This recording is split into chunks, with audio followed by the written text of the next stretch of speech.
The complete reversal by the Trump administration is a huge win for China. The United States was going to levy some $34 billion in imports from China starting this week on the 6th.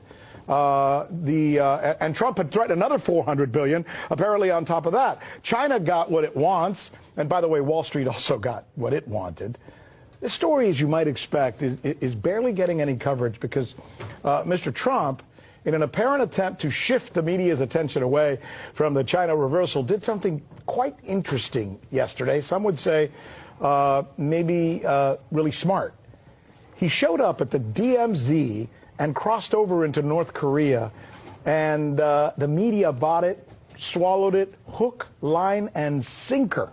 You'd think something like the world had changed or something. So if you tune into any U.S. network today, you're going to see that story, that story, that story, and only that story. That's it. That's all you're going to see. It's 24 hours of just that, right? Is it media manipulation at its absolute best? Why?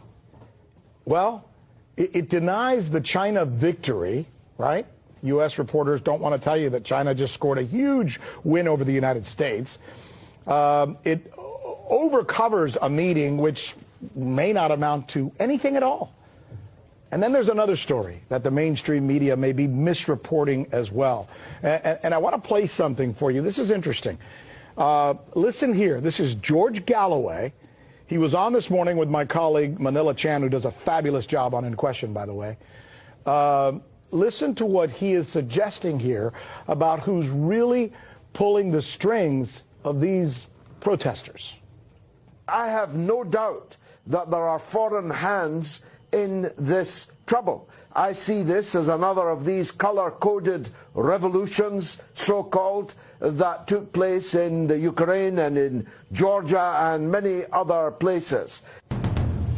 It was actually even longer, but I want to talk about that in a little bit. But first, I want to introduce our guests here. Joining us are two of the best when it comes to this story in particular. NRS correspondent Michelle Greenstein has been all over the China-U.S. story for months now and has done really, I mean, cover your ears, groundbreaking reporting. She really has. Also, Boom Bust host, thank you, you can get him down now.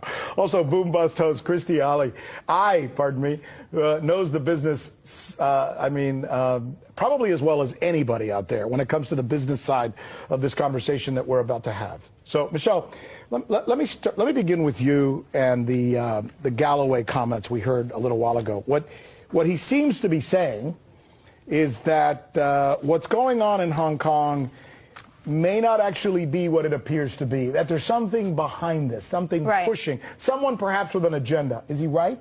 Yes, you could certainly say he's right, and this is an element of the Hong Kong protests that are not being so that's not being so covered in the Western corporate press. Yeah. No surprise there. So I want to show you something. I want to show you the organizers of these anti-extradition law. They call themselves the Civil Human Rights Front, and I want to show you the members of the organizations of the Civil Human Rights Front. So these are the protesters. That's right, the organizers of these protesters. Okay. Not all of the protesters are part of these groups, but these are the organizers. We've got the Hong Kong Institute of Human Resource Management. We've got the Hong Kong Confederation of Trade Unions, as well as a number of others. Now, what do all of these organizations that you see listed here have in common? Tell me. They're all taking money, and they've all worked with an organization called the National Endowment for Democracy. They've all received funding from this organization. Now, the National Endowment for Democracy has been funding groups in Hong Kong. This goes back to the 90s. But just in the last year, the Hong Kong Institute for Human Resource Management, which is the first thing that you saw on your list there moments ago, got $90,000 in just 1 year, in just 2018, from the National Endowment for Democracy. Would you tell us, so our viewers can understand, who the hell is the National Endowment for Democracy? Who are these people? That's right. So who is this NGO funding these protesters, right? Great question. I'm so glad you asked. So let's listen to